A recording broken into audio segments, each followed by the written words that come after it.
সংগ্রামী যৌথ মঞ্চের পক্ষ থেকে সমস্ত সাংবাদিক সাথীদের এবং রাজ্যের মানুষকে আমরা স্বাগত জানাচ্ছি।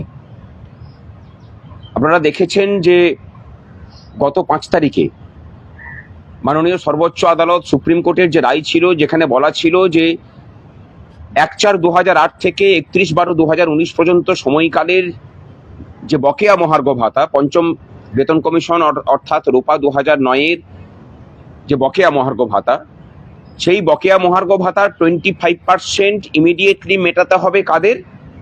Two the employees of the state of West Bengal. আমরা তারপরে দেখতে পেলাম মুখ্যমন্ত্রী সেটাকে সাবজুডিস বললেন, বলে পরে সেখান থেকে এড়িয়ে যেতে চাইলেন। আমরা এটাও দেখলাম যে সেই রায়কে মডিফাই করানোর জন্য তারা চেষ্টা করলেন একটা মডিফিকেশন অ্যাপ্লিকেশন করে, যাতে করে এটা শুধুমাত্র গভর্নমেন্ট অফ ওয়েস্ট বেঙ্গলের যারা এমপ্লয়ি, ডিরেক্ট এমপ্লয়ি, তাদের জন্য শুধুমাত্র কার্যকর করানো যায়। তারপরে তারা আবার রিভিউ পিটিশনও করলেন। ধারাবাহিক আন্দোলন হলো। সংগ্রামী যৌথ মঞ্চ প্রথমে নামলেন ৮ তারিখে, তারপরে একসাথে দল বেঁধে নামা হলো। সংগ্রামী যৌথ মঞ্চ এবং সরকারি কর্মচারী পরিষদের সাথে যৌথভাবে নামলাম আমরা। ২৬ তারিখে ৪ ঘন্টা কলকাতা অবরুদ্ধ থাকলো। ১৩ তারিখে গোটা রাজ্য জুড়ে সর্বাত্মক ধর্মঘট দেখলো রাজ্যবাসী সমস্ত সরকারি ক্ষেত্রগুলোতে। এই চাপে পড়ে উনি তড়িঘড়ি ঘোষণা করলেন যে সকল স্তরের কর্মচারী তারা হচ্ছেন বকেয়া পাবেন। এই বকেয়া মেটাতে গিয়ে যে নোটিফিকেশন এলো, আমরা সেখানে দেখলাম যে সেই নোটিফিকেশন যেটা দেওয়া হয়েছে সেটা কর্মচারী সমাজের সামনে আবার নতুন করে গাজর ঝুলিয়ে দেওয়া হলো। যে বকেয়া প্রায় 18 বছর পরে সরকার মেটাচ্ছে, সেই মেটানোর বকেয়ার বলছেন যে তারা পিএফ এ দেবেন এবং পিএফ এ 2 বছরের জন্য লক ইন পিরিয়ড থাকবে। আমরা লড়াইটা লড়ছি যাতে করে এই টাকাটা আসে এবং পশ্চিমবঙ্গের অচল হয়ে পড়া মার্কেটটা কিছুটা হলেও সচল হয়। ব্যবসায়ীদের অবস্থা খারাপ। এই টাকাটা যদি মার্কেটে আসতো তাহলে মার্কেটটা কিছুটা সচল হতো বলে মনে করছি। এবং আমরা দেখলাম যে সুপ্রিম কোর্টের রায়টাকে প্রত্যেক মুহূর্তে সেখানে অবমাননা করাই হয়েছে। তারা আলাদা করে সিদ্ধান্ত নিলেন যে ১/১/২০১৬ থেকে ৩১/১২/২০১৯ পর্যন্ত সময়কালের মধ্যে যে বকেয়া, সেটাকে 2টো কিস্তিতে মেটানো হবে। একটা কিস্তি ৩১শে মার্চের মধ্যে, আর বাকি কিস্তিটা সেপ্টেম্বরে গিয়ে তারা ঠিক করবেন। আর বাকি বিষয়টার বিষয়ে কোনো রকম কোনো স্বচ্ছতা কিছু নেই। আমরা এই বিষয়ে বলতে চাইছি যেটা পরিষ্কার করে, এবং সেটা ওয়ার্নিংও সরকারের কাছে, যে আপনি যে কাজটা করেছেন পূর্বে সুপ্রিম কোর্টে মডিফিকেশন অ্যাপ্লিকেশন করে এবং রিভিউ পিটিশন করে, তারপরে এই যে নোটিফিকেশন জারি করলেন, এই দুটোই হচ্ছে সম্পূর্ণ পরস্পর বিরোধী। আমরা আপনাকে 1 সপ্তাহের সময় বেঁধে দিলাম। এই 1 সপ্তাহের মধ্যে যদি ওই মডিফিকেশন অ্যাপ্লিকেশন এবং রিভিউ পিটিশনকে উইথড্র করা না হয়, এবং এই 1 সপ্তাহের মধ্যেই গ্রান্ট ইন এড খাতে, অর্থাৎ সরকার পোষিত ক্ষেত্রগুলোতে যেসব কর্মচারীরা আছেন, বলেছেন যে কনসিডারেশন ফর সাম টাইমস, এদের অর্ডারটাকে সংশ্লিষ্ট দপ্তরগুলোকে বের করতে হবে 1 সপ্তাহের মধ্যে। এটা যদি না হয়, আন্দোলন যেমন হবে, এই আন্দোলনের, এই যে চলমান আন্দোলন, সেই চলমান আন্দোলনের অন্য একটা রূপ আমরা এবার তুলে ধরবো। সেটা হলো, এই রাজ্যের 10 লক্ষ কর্মচারী পেনশনারকে আমরা রাস্তায় নামাবো, বাড়িতে বাড়িতে যাবেন। বিগত 15 বছর ধরে যে সিন্ডিকেট আপনি রাজ্য জুড়ে চালাচ্ছেন এবং এই রাজ্যের মানুষের মৌলিক অধিকারগুলোকে কিভাবে হরণ করছেন, সেই কথাগুলো আমরা বাড়িতে বাড়িতে গিয়ে পরে বলবো যে এই সরকারটাকে পাল্টান। কাকে নিয়ে আসবেন সেটা আপনারা ঠিক করুন, কিন্তু এই সরকারটাকে পাল্টান। আপনি যদি সেগুলোর মুখোমুখি হতে না চান, তাহলে 1 সপ্তাহের মধ্যে আমাদের যে সময়সীমা দিয়েছি তার মধ্যে কার্যকলাপ করুন, পদক্ষেপ। আর যদি না করেন, ওই এমএ অ্যাপ্লিকেশনকে যেমন আমরা আইনিগতভাবে বুঝে নেব, রাস্তার আন্দোলন দিয়ে আপনার পায়ের তলার যে নরম মাটিটা তৈরি হয়েছে সেটাকে আরো নরম করার দায়িত্ব আমরা নিচ্ছি।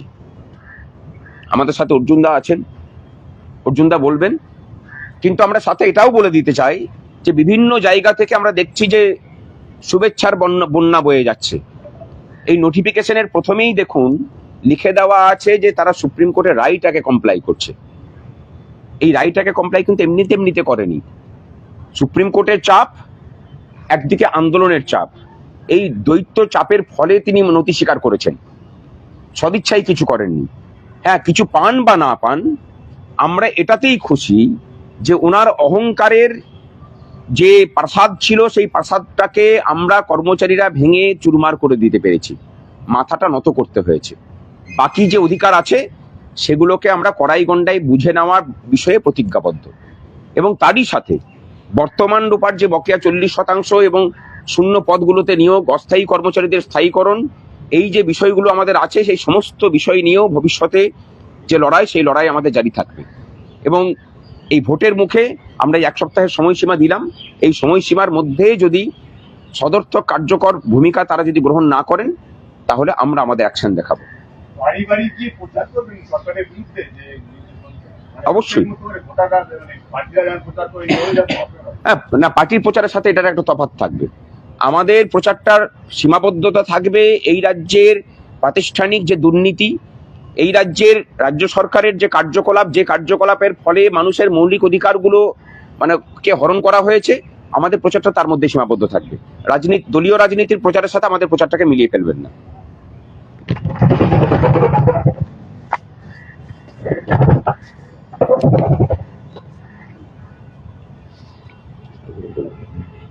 মুখ্যমন্ত্রী তার এক্স হ্যান্ডেলে প্রথমে যে বিবৃতি দিয়েছিলেন, তখনও অবধি আমরা সরকারি কর্মচারীরা, শিক্ষকেরা এবং সংগ্রামী যৌথ মঞ্চ সংগঠন হিসাবে আমরা কিন্তু কোনো জয়ের উল্লাস দেখাইনি। তার কারণ আমাদের স্থির বিশ্বাস ছিল যে ফিনান্স নোটিফিকেশন যখন বেরোবে, তার মধ্যে থেকে ওনার যে জালিয়াতি এবং ওনার যে তঞ্চকতা, সেটি প্রকাশিত হবে। ফিনান্সের যে নোটিশ বেরিয়েছে, তার মধ্যে দিয়ে আমাদের সন্দেহ সঠিক প্রমাণিত হয়েছে। আর অন্য সব কিছু ছেড়ে দিলাম। 2008 এবং 2019 এই যে পর্যায়কালটার যে টাকাটা মহার্ঘ ভাতা হিসাবে আমাদের প্রাপ্য ছিল, সেই টাকাটা যদি হাতে হাতেও 2026-এ দেওয়া হতো পুরোটাই, তাহলেও মূল্যবৃদ্ধির সাপেক্ষে টাকার যে অবক্ষয় ঘটে, আমাদের যেটা প্রাপ্য ওই পর্যায়ে 8 থেকে 19, সেই টাকাটা কিন্তু তার সেই বাইং পাওয়ারটা কিন্তু আমরা 2026-এ এসে পেতাম। এইবার এরও একটা অংশ 2016 থেকে 2019 দুটো কিস্তিতে দেওয়া হবে, এবং যারা কর্মরত আছেন তাদের 2 বছরের লক ইন পিরিয়ড হবে। মানে 2028-এর আগে তারা ওই আংশিক খর্বিত পর্যায়ের অর্থটিকেও হাতে পাবেন না।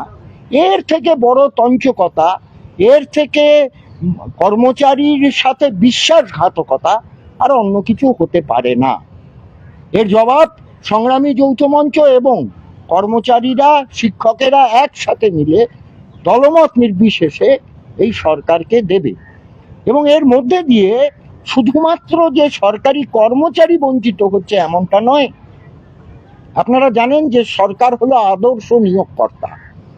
এই আদর্শ নিয়োগকর্তা তার নিজের কর্মচারী শ্রমিককে যেভাবে বেতন ভাতা দেন, বেসরকারি ক্ষেত্রের মালিকেরা অনেকটাই বাধ্য হয়ে থাকে, এবং সরকারেরও এটা দায় যে বেসরকারি ক্ষেত্রে শ্রমিক কর্মচারীদেরও সরকারি যে বেতন ভাতা, তার যে ক্রম, সেটিকে অনুসরণ করার।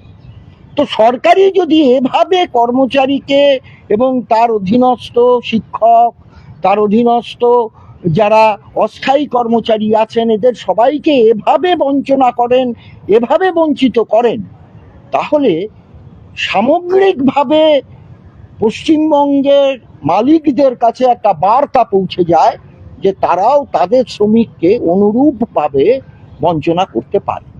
তাই সরকারের এই প্রবঞ্চনা, মহার্ঘ ভাতা নিয়ে দীর্ঘ টালবাহানা প্রবঞ্চনার পরেও এই যে নোটিশ বেরোলো, এটি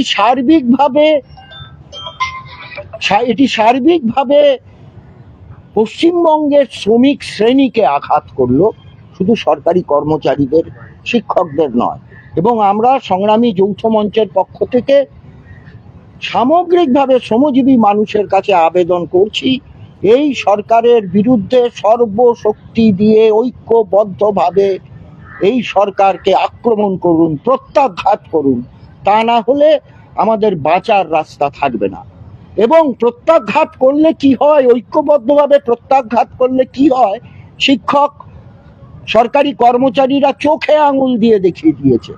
যে মুখ্যমন্ত্রী চরম ঔদ্ধত্যের সঙ্গে আমাদেরকে সারমেয় বলে অপমান করেছিলেন, যিনি বলেছিলেন প্রাণ থাকতে মহার্ঘ ভাতা দেব না, তাকে মাথা নত করে অন্তত এইটাকে স্বীকার করতে হলো যে মহার্ঘ ভাতা তাকে দিতে হবে। মহার্ঘ ভাতা কারো দয়ার দান নয়, মহার্ঘ ভাতা কর্মচারীর লিগালি এনফোর্সেবল রাইট, তার আইনসম্মত অধিকার।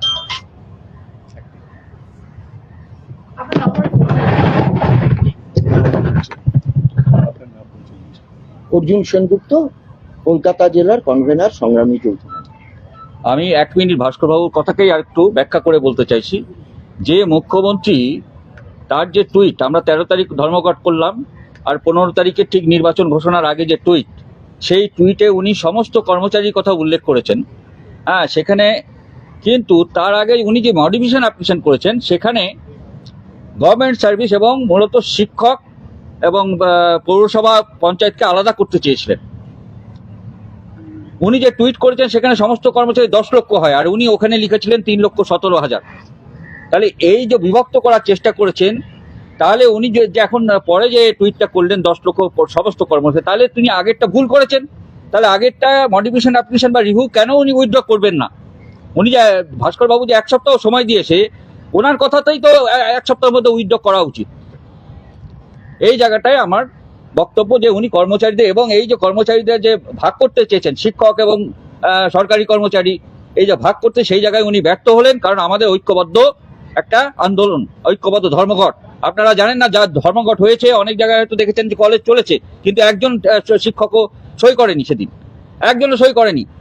হ্যাঁ, হয়তো পরীক্ষা বা কোনো একটা এমার্জেন্সি কারণে তারা গেছে, সেই কলেজ চলেছে, সেই বার্তা কিন্তু মুখ্যমন্ত্রী পর্যন্ত পৌঁছেছে। যার ফলে এই যে টুইট, যে তার পায়ের তলায় মাটি সরে যাচ্ছে, এবং সেই মাটি সরানোর কাজ কিন্তু যদি 1 সপ্তাহের মধ্যে না হয়, ভাস্করবাবুর কথা অনুসারে আমরা কিন্তু সেটা করব।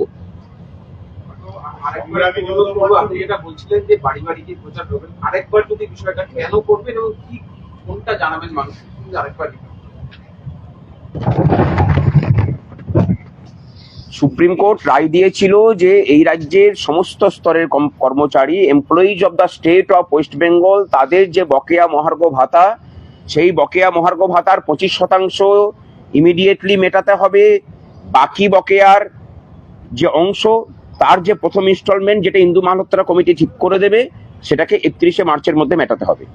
আমরা দেখলাম যে গতকালকে ফিনান্সের যে অর্ডার এসেছে, সেই অর্ডারে এখন শুধুমাত্র সরকারি কর্মচারীদের জন্য এসেছে, বাকিটা এখনো পর্যন্ত দেওয়া হয়নি। বলেছে যে consideration for some time, under consideration for some time. এটা বলতে উনি কি বোঝাতে চেয়েছেন? উনি যদি মনে করে থাকেন এই কনসিডারেশনের গাজর ঝুলিয়ে উনি ভোট বৈতরণী পেরোবেন, আমরা সেটা হতে দেব না। আমরা ঐক্যবদ্ধ আছি, সমস্ত মঞ্চই ঐক্যবদ্ধ আছে, সমস্ত কর্মচারীরা ঐক্যবদ্ধ আছেন। যদি দরকার পড়ে 1 সপ্তাহের সময় দিয়ে সীমা আমরা বেঁধে দিয়েছি। উনি এর পূর্বে সুপ্রিম কোর্টের রায়কে মানেননি, মডিফিকেশন অ্যাপ্লিকেশন করেছেন, রিভিউ পিটিশন ফাইল করে রেখেছেন। আমরা চাইছি এবং আমরা সরকারকে 1 সপ্তাহের সময়সীমা বেঁধে দিচ্ছি। এই 1 সপ্তাহের সময়সীমার মধ্যে ওনাকে ওই মডিফিকেশন অ্যাপ্লিকেশন এবং রিভিউ পিটিশন সুপ্রিম কোর্ট থেকে উইথড্র করতে হবে, এবং 1 সপ্তাহের মধ্যেই, গতকালকে যে বেরিয়েছে তার 1 সপ্তাহের মধ্যেই সমস্ত ডিপার্টমেন্ট যাদের যাদের ম্যাচিং অর্ডার বেরোনোর কথা, তাদের ম্যাচিং অর্ডার যদি না বেরোয়, তাহলে আগামী আন্দোলনের যেমন ঘোষণা হবে, ঠিক একই সাথে কর্মচারীরা পথে নামবেন। এই সরকারের প্রাতিষ্ঠানিক দুর্নীতি, এই সরকারের যে কার্যকলাপ, আমাদের রাজ্যের সাধারণ মানুষ, ধরুন একজন ছাত্র, সে উপযুক্ত পরিকাঠামো পাচ্ছে না শিক্ষা প্রতিষ্ঠানে, একজন যুবক শিক্ষিত হয়ে বসে আছে, চাকরির পরীক্ষার প্রস্তুতি নিচ্ছে, দীর্ঘ 15 বছর ধরে কোনো পরীক্ষা নেই। একজন মানুষ, সে চিকিৎসা করাতে যাচ্ছেন, সরকারি জায়গাতে চিকিৎসার কোনো ব্যবস্থা নেই, যে স্বাস্থ্যসাথী কার্ড দিয়ে রেখেছেন, সেই স্বাস্থ্যসাথী কার্ডে গুটি কয়েক রোগের চিকিৎসা ছাড়া কোনো সুবিধা নেই। এই যে কথাগুলো, তার কারণটা কি, কোন জায়গা থেকে ওটা হচ্ছে? আর স্থায়ী পদগুলো 6 লক্ষ শূন্য পদ পড়ে আছে, সেখানে নিয়োগ নেই। অস্থায়ী কর্মচারীদেরকে প্রায় বেগার খাটানোর মতো করে খাটানো হচ্ছে। এই সমস্ত কথাগুলো, এবং তারপরে কাটমানি সিন্ডিকেট, এটা কিভাবে আমাদের জীবনকে ক্ষতিগ্রস্ত করছে, এই সমস্ত কথাগুলোকে আমরা রাজ্যের মানুষের কাছে বাড়িতে বাড়িতে গিয়ে রাখবো। এবং একটাই আবেদন থাকবে যে এই সরকারকে বিসর্জন দিন, নবান্নটা গঙ্গার পাড় থেকে খুব বেশি দূরে নয়, একটু ঠেলে ওখান থেকে নামিয়ে নিয়ে এসে গঙ্গার জলে ভাসায়, বঙ্গোপসাগরে ভেসে যাবে, নতুন আসুক। ব্যবসায়ীরা যে এই সমস্ত বিষয়গুলোকে ঠিক করতে পারবেন তারা আসুন, তাকে মানুষ, রাজ্যের মানুষ যাকে ঠিক করবে তাকে নিয়ে আমরা খুশি থাকবো। তারিখটা যদি মেনশন করেন, এক সপ্তাহ বলছে তারিখটা আজ থেকে এক সপ্তাহ, আজকে হচ্ছে 17 তারিখ, 24 তারিখ পর্যন্ত, 24 তারিখের মধ্যে তাদেরকে করতে হবে। অন্যথায় 24 তারিখের পরে আবার আমরা প্রেস কনফারেন্স করে আমাদের আগামী আন্দোলনের যেমন ঘোষণা হবে এবং বাড়িতে বাড়িতে যাওয়ার প্রস্তুতিও শুরু হয়ে যাবে।